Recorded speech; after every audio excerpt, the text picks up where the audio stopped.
On se connecte au marché. Allez, je reviens sur les possibilités de solde chez moi sur mon compte actuellement avec mes lignes. Alors, je vais retirer les ETF automatiquement. Donc là, actuellement, pour moi, les nouvelles soldes, ce serait sur Total Energy, si on descend à, pour moi, 45 euros, 46 euros, j'en reprendrai à ce moment-là, du Total Energy, mais pas avant. Pour ce qui est de Air Liquide, moi, j'en reprendrai pas avant, à peu près la même chose, mais 100 euros de plus, donc vers les 145 euros. C'est vrai que la dernière fois on était descendu à 159 au plus bas, 157 je crois. Donc là je viserais les 100, en fait en dessous des 150 grosso modo. Donc dès qu'on passe en dessous des 150 j'en prendrai 145, 146, ça passe même 149. Voilà, vers ces niveaux là pour des nouvelles soldes.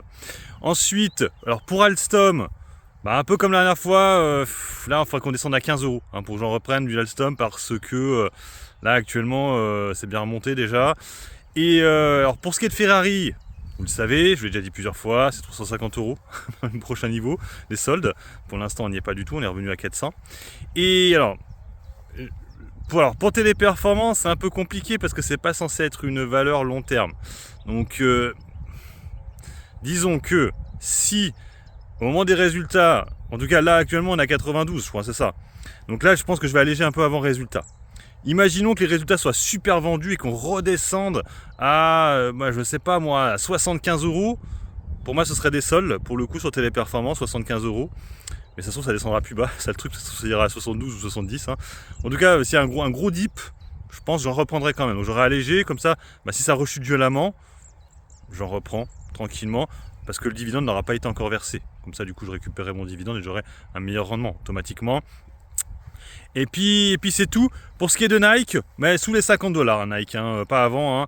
Voilà. Et concernant Tesla, pour l'instant, pour moi, il n'y a pas d'achat. Moi, ce serait plutôt vers les 150 dollars, mais ça se trouve, on n'ira pas. Et concernant Rank, pour l'instant, on est. Rank, il faudrait attendre qu'on redescende en dessous des 40 pour moi, pour que ce soit des soldes. Mais Rank, c'est un peu plus spéculatif quand même, parce qu'effectivement, on joue le fait qu'il y ait des tensions et des guerres, des trucs comme ça. C'est des dossiers qui pourraient s'effondrer si on annonce la fin des tensions entre l'Ukraine et la Russie. Donc voilà, mais vous voyez, voilà, je vous ai donné un peu les niveaux de soldes intéressants. Ça veut dire qu'en fait, en dessous de ces prix-là, pour moi, c'est pas des soldes. Vous voyez ce que je veux dire Donc, puis j'avais oublié Vinci.